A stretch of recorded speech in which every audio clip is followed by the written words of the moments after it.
YouTube has fundamentally changed my life for the better. Now, you might be thinking, did Philly just release a video a couple of weeks ago about how running has changed her life? Yes, she has. And you might be well in your right to ask, did you just copy that idea? And the answer would be, yeah. Pretty much. What Philly was talking about made me think, what are the big pivotal moments of my life that have changed it forever? And I think YouTube is one of them. So in today's video, I'm gonna take you back to where YouTube first started in my life and take you through a little journey of how creating Philly's YouTube channel, everything that came along with that, and then ultimately deciding to make my own channel and how that has fundamentally changed everything that I do and the way that I live my life. On top of that, someone in my latest video, as of recording, gets a bit confusing when you're recording a week, you're editing a week, and then you've also had the video that you've just posted. So it's my second video, all right? Someone in the comment section has asked me what kit I use for YouTube. And I'd also like to give a little bit of advice. Yes, I'm very new to the YouTube game, but we did start from absolute scratch, knowing absolutely nothing about how to film and what to do. So later on in the video, I'm gonna give a few tips to those who maybe really want to document their training, something cool in their life. They think they have a unique story to tell on YouTube, but just don't know where to start. I would like to give my 2 pence. Is that the right phrase? I'd like to give my 2 pence into that pool. But before then, let's go for a run.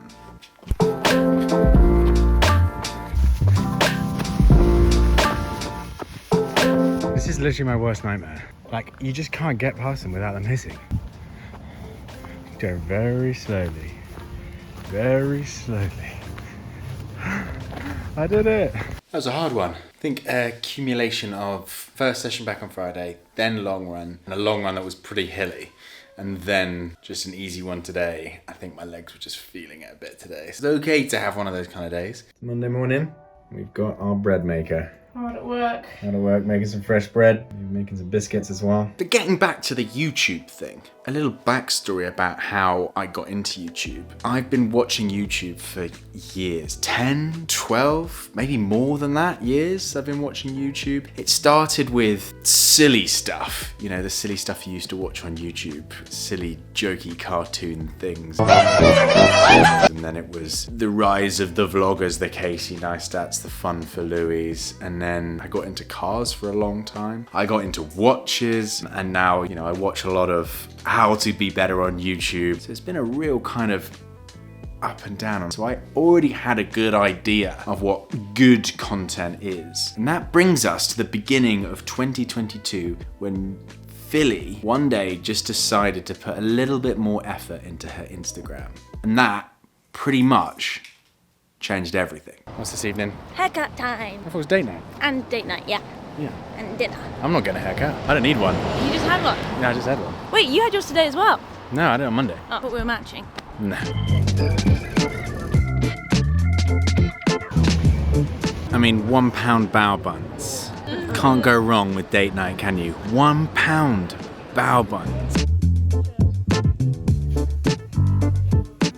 Now, it started with Philly putting a little bit more effort into her Instagram. And this is where consistency, an extra 1% every month, every week, goes a long way. She started in around September 2021, and just for reference, she had about 1,500 followers. She pivoted her Instagram from being something that's slightly more personal to something that was more dedicated to her running, showing her training, showing off her goofy personality. And as you can imagine, that kind of took off. Now, I remember her mentioning the YouTube channel around the same time as she started putting more effort into Instagram. And I was like, ugh. Even though I had watched YouTube for so many years, the idea of putting yourself out there like that was almost cringe-worthy for me. I don't know why it made me cringe so much. I guess maybe it goes back to the point I mentioned a couple of videos ago that it's very personal because it's you. I've never been worried about the masses. It's the same with my acting. If I'm performing in front of 1,000 people that I don't know, fine, don't care. But if I'm performing in front of 20 people that I do know, that scares the shit out of me. So I think sharing her life, her training on YouTube was more kind of like, ooh, what are my friends gonna think? What are the people around us gonna think? Which is not the way that you should look at it. You shouldn't worry about what friends or even those acquaintances that you think would judge you from what you're doing on social media. I think that's why I found it tough. So September, she puts more effort into her Instagram. The new year happens, it's January. She won Reading Half in the autumn of 2021. She's training for her first marathon, and because there hasn't been very many races, she's gonna do the Farnborough Half. And I wish I could remember the conversation a little bit better, but I believe we were just talking about documenting it for her Instagram, and then I can't remember who mentioned it. I don't want to take the glory for it, but I think one of us just said, why don't we just film it? Why don't we just film a YouTube video for it and just give this YouTube thing a try? And so we did.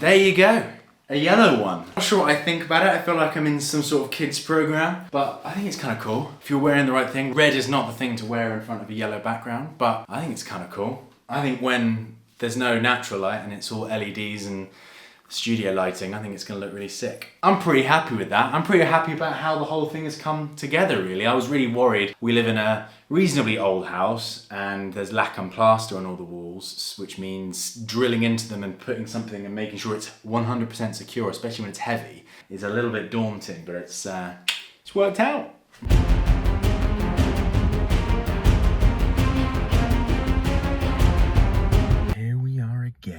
Session time. Yeah, I've got another session on deck today, which is pretty neat.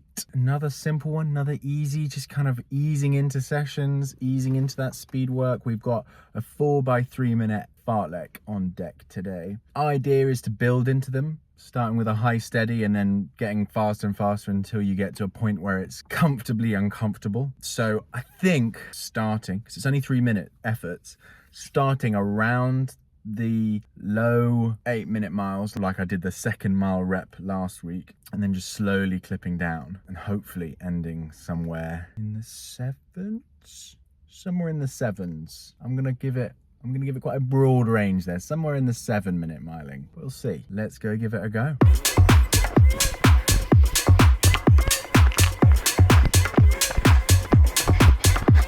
All right, warm up done, 12 minutes. A bit faster than I usually do a warm up, so I don't know if I'm just excited. It's a nice day, it's sunny, perfect conditions. I like running in the heat a little bit, much nicer than running in the cold.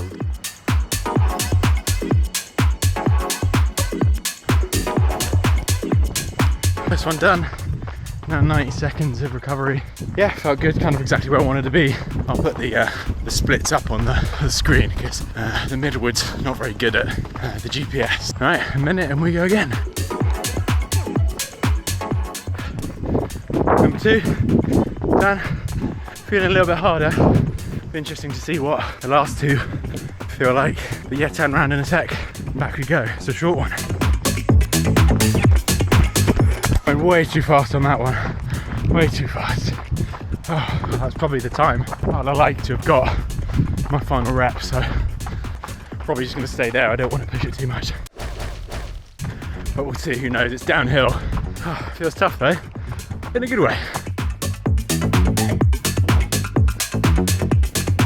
Oh my god, oh my god, oh, that was tough. Oh. Keep moving there.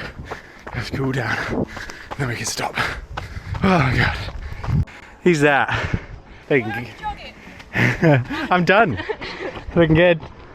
I just got stung by a stinging nettle standing out the way for the girls. Here we go. Oh, first 2 were nice and where I wanted them to be. And then I switched around, obviously coming downhill. Got a bit excited, I think, so I overshot the 3rd one. And then, of course, my competitive brain was like, well, come on, let's see how, it's only 3 minutes. You can push yourself a little bit. So I did push myself a little bit.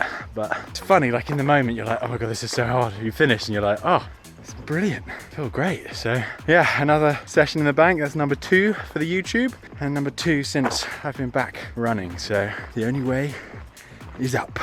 Now, I told you at the beginning of the video I was gonna give you a few tips and also talk you through the kit I use for the YouTube. Now, I started doing that. I had even, and I'll show you.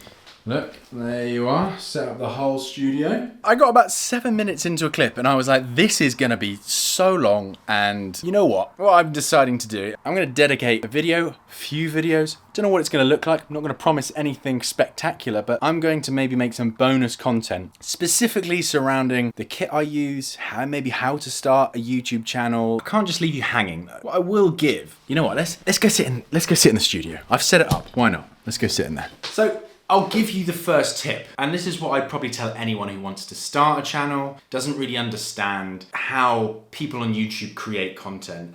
I would always say start with your phone. It's what we did. We started with just our phone. We didn't have any fancy kit. For the first 6 months we used my phone, and yes, we bought some little accessories that helped to make the content a little bit better, improve the sound, but the first few videos were purely just using the phone microphone, using the phone camera. So if you're stuck and you don't know what to do, pick up your phone and just record something.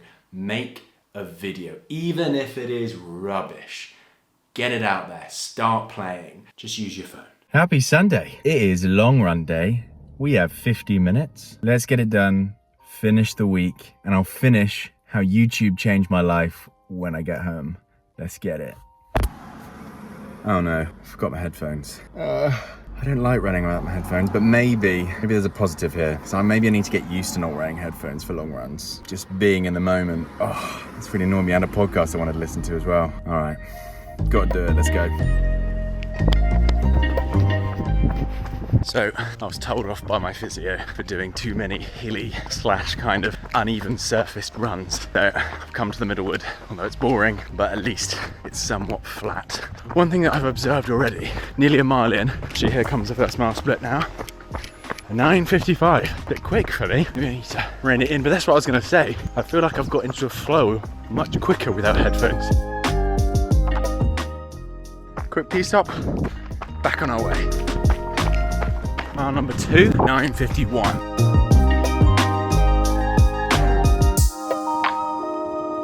Right, that's the turnaround point. Back we go. 3rd mile, 9:48.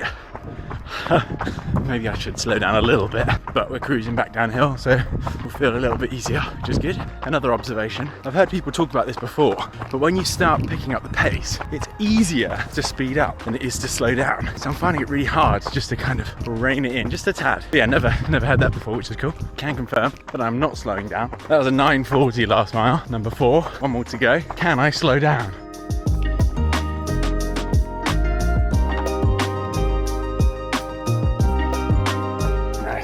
Reined it in a bit for the end. Perfect, straight to the car. I'm not sure how we really coped those first, must have been 6 to 8 months. Philly working her job, me working, I think 2 or 3 different jobs to kind of pay the bills. The YouTube, Philly's running, trying to keep up with auditions and acting and voiceover jobs. It was a lot. We did it, which is mad. And we obviously saw some really great growth and success.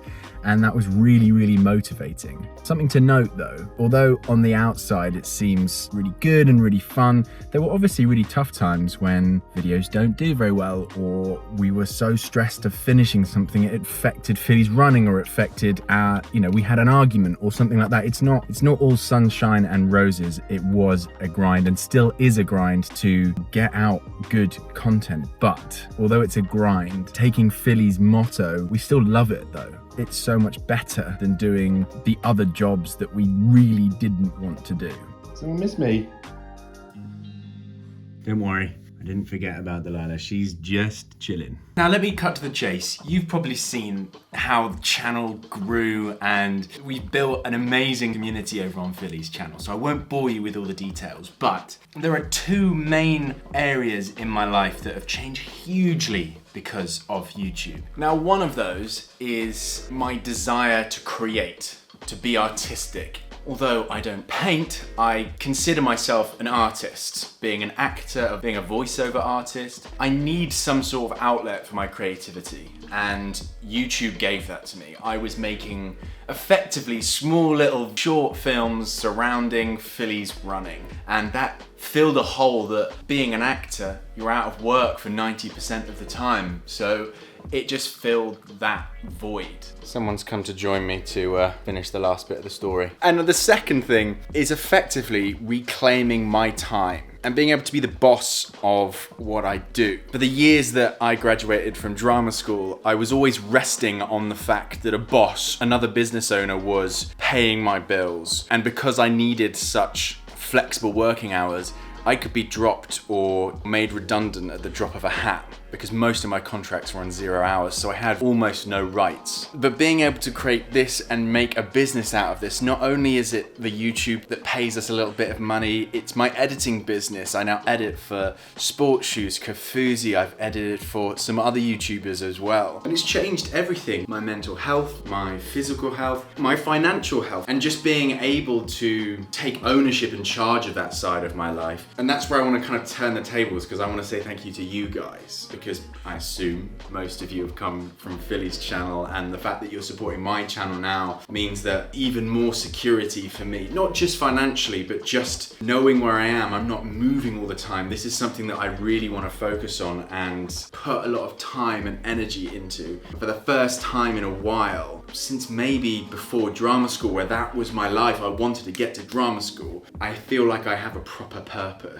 and that has changed everything. So thank you, everyone out there who's watching this video, who's supporting me, who's supporting Phily, who's just supported our journey from starting YouTube as complete novices to now. Here is to many more videos, many more years creating content. I'm here for that. That made me a bit emotional, you know? Anyway, what a week. We're getting there. I'm up to 16 miles for the week. I'm feeling good, and I'm looking forward to just carrying on these diaries. And don't let me forget, I will be making a video soon about the intricacies of creating a YouTube channel and just a little bit of my personal advice if you want to start a channel. But again, one last nugget before I go, one nugget of advice: just start. That is the hardest thing to do. You just pick up the camera and make something. It can be rubbish, but just start.